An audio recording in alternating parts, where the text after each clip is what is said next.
हजरात कुरान सुन के ये यकीन होता है कि कुरान वाकई ही अल्लाह का कलाम, रब का मौजज़ा और मुर्दा दिलों की ज़िंदगी है। और जिसे कुरान से ज़िंदगी नहीं मिलती उसका दिल बीमार हो चुका है, उसका दिल मर चुका है। दुनिया में ऐसे लोग भी पाए जाते हैं जिन्हें सुदैस शुरैम के लहजे में कुरान सुनाओ, बड़ी बड़ी किरातों में कुरान सुनाओ, उसे कहता है मुझे लज्जत नहीं आती, मुझे सुकून नहीं मिलता, मेरे रूह की ग़िज़ा मौसीकी में है, गाने में है। उसकी रूह बीमार हो चुकी है, उसका दिल मुर्दा हो चुका है। वरना कुरान हर दौर में एक अलग एजाज़ रखता है। कुरान मुर्दा दिलों की शिफा रखता है। कुरान अपने मानने वालों को ज़िंदगी देता है, ईमान देता है। ये मोहतरम कारी साहब ये जो पढ़ रहे थे, कभी किसी अंदाज में, कभी किसी अंदाज में, कभी किसी अंदाज में, ये कोई टेप रिकॉर्डर नहीं था। ये कारी साहब थे जो आपके सामने बैठ के उन्हीं आयात को बार बार पढ़ते तो लहजा बदलता, अंदाज बदलता, तो सुनने की लज्जत बदल जाती। ये कुरान का मौजज़ा है। अल्फाज वही हैं, बात वही है, लेकिन उसको पढ़ने के अंदाज अल्लाह ने ऐसे बनाए हैं। अल्लाह ने अपने बंदे ऐसे पैदा किए हैं जिनके सीनों में कुरान, जिनकी ज़ुबान के ऊपर ऐसे अल्फाज और ऐसा असर जारी किया है, वो पढ़ते हैं और सुनने वाला उनमें धुन रह जाता है, मगन हो जाता है। ये सिर्फ कुरान का एजाज़ है। दुनिया में आज तक ना ये एजाज़ किसी किताब को मिल सका है और ना कभी मिल सकेगा। ये वाहिद कुरान है। ये आपकी पाकिस्तान की तारीख बनने से पहले सिर्फ ये नहीं कि यहाँ अंग्रेज़ रहा करते थे, ये बर्र-ए-सग़ीर का इलाका था, ये बादशाही मस्जिद सिर्फ तस्वीरें बनाने के लिए नहीं, कभी हिस्ट्री पढ़ के देखना, इसी बादशाही मस्जिद के अंदर कुरान को मिटाने की तहरीकें चली और यहाँ पे उलमा को फंदों पे लटकाया जाता, सूलियों पे चढ़ाया जाता और सूलियों पे चढ़ के उलमा झूम जाते, खुशी खुशी फंदे को ले लेते। और जब दुनिया से एक एक करके हुफ़ाज़ मारे गए, आखिर पे एक घर देखा, उस घर से एक छोटा सा बच्चा अल्लाह का कुरान पढ़ रहा था। दुनिया वालों ने कहा और ये कौन पढ़ रहा है? अंग्रेज कहता है मैंने तो इतने हाफिज खत्म किए हैं, मैंने इतने कुरान जिला दिए हैं, ये कैसे पढ़ रहा है? कहाँ है इसके पास कुरान? इसका मतलब अभी भी इसके घर में कुरान है। कहा नहीं। कहा ये देख के नहीं पढ़ता? कहा देख के क्या पढ़ना है, ये तो नबीना है। कहा फिर पढ़ता कैसे है? कहा इसके सीने की तख्तियों पे लिखा हुआ है, वो अल्लाह का कुरान है।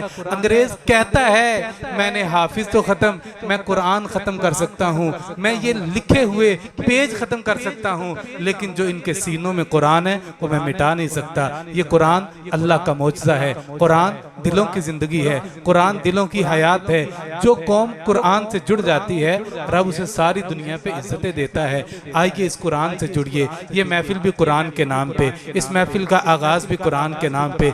इंशाअल्लाह इस मस्जिद का पैगाम भी या कुरान है या पैगंबर का फरमान है। ये इस मस्जिद का पैगाम कुरान और हदीस है, मोहब्बत का पैगाम है। आइए हमारे साथ जुड़िए, कुरान के साथ जुड़िए। हम आपको कुरान और हदीस के साथ जोड़ेंगे, हम अल्लाह के रसूल अलैहिस्सलाम के फरमान के साथ, रब के कलाम के साथ जोड़ेंगे। अभी ये कुरान की महफिल सजी है, इंशाअल्लाह ये कुरान की निस्बत से ये महफिलें सजती रहेंगी, इंशाअल्लाह सजती रहेंगी। और मैं उम्मीद करता हूँ कि आप सारे भी इंशाअल्लाह हमारा साथ देते रहेंगे। लोगों, कपड़े तो सारे ही कपड़े होते हैं, लेकिन जिस कपड़े का कुरान का गिलाफ बन जाता है वो कपड़ा मोहतरम हो जाता है। लकड़ी सारी ही लकड़ी होती है, जिस लकड़ी की कुरान रखने के लिए रेल बन जाती है वो लकड़ी मोहतरम हो जाती है। सारी ही चीज़ें दुनिया में असमत वाली हैं।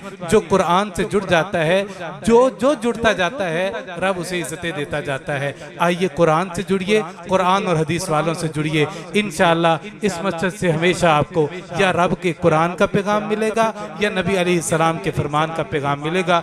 ये मोहब्बत का पैगाम है, ये कुरान और हदीस का पैगाम है, ये इत्तेहाद और एहतिसाम का पैगाम है। हम आपको कहते हैं, दावत देते हैं, जुड़िए हमारे साथ और रहिए हमारे साथ। मैं एक तो सबसे पहले आप सारे अहबाब का मुझे अंदाज़ा है कि आप साथ साथ वाले गाँव से मुख्तलिफ चुकूक से तशरीफ़ लाए हैं। मैं आप सबको इस मस्जिद में आमद पर अहलन व सहलन मरहबा कहता हूँ, खुश आमदीद कहता हूँ, और उसके बाद आपकी मोहब्बतों को सलाम पेश करते हुए आपका शुक्रिया अदा करता हूँ कि आप इस गए गुजरे दौर के अंदर इस गुनागू मसरूफियात को तर्क करते हुए आप इस गर्मी के मौसम में रात के इस पहर में लंबा बैठने के लिए हमारे पास तशरीफ़ लाए, अल्लाह का कुरान सुनने के लिए, अल्लाह के नबी सल्लल्लाहु अलैहि वसल्लम की हदीसें सुनने के लिए। अल्लाह ताला आपका ये आना मुबारक बना दे। जब अल्लाह ताला जन्नत में ये ऐलान करें कि ऐ जन्नत वालों, मैं तुमसे राज़ी हूँ और तुम्हें कुछ चाहिए तो हमें बता दो, या अल्लाह जब ये तेरे ऐलान हो रहे हों, ये इस महफिल में जितने बैठे हैं हम सबको ये ऐलान सुनना नसीब फरमा दे। ये इंशाअल्लाह ये महफिल मुबारक बनेगी और ये खूबसूरत महफिल इंशाअल्लाह हमारी निजात का ज़रिया होगी। जिन अहबाब ने जैसे भी इस महफिल के लिए ताउन किया, अल्लाह ताला कबूल फरमाए, और आप सब का आना अल्लाह ताला अपनी बारगाह में कबूल फरमाए। हमें बहुत खुशी है कि आप हमारी अदना सी और पुरखुलूस दावत पर हमारे पास तशरीफ़ लाए हैं। अभी मुझे बड़ी खुशी है कि आप हमारे पास तशरीफ़ लाए हैं। अल्लाह ताला आपको जज़ाए खैर दे। मोहतरम जनाब कारी ज़ियाउर रहमान साहब, मुदर्रिस मरकज़ मुआज़ बिन जबल, ख़तीब 25 तक वो तशरीफ़ लाए, हम उनको अहलन व सहलन मरहबा कहते हैं। तशरीफ़ लाएँ। बाकी भी जितने उलमाए किराम, जितने अहबाब तशरीफ़ लाए, हम सब का शुक्रिया अदा करते हैं। मैं आप में और हज़रत कारी साहब में ज़्यादा देर तक घायल नहीं रहूँगा।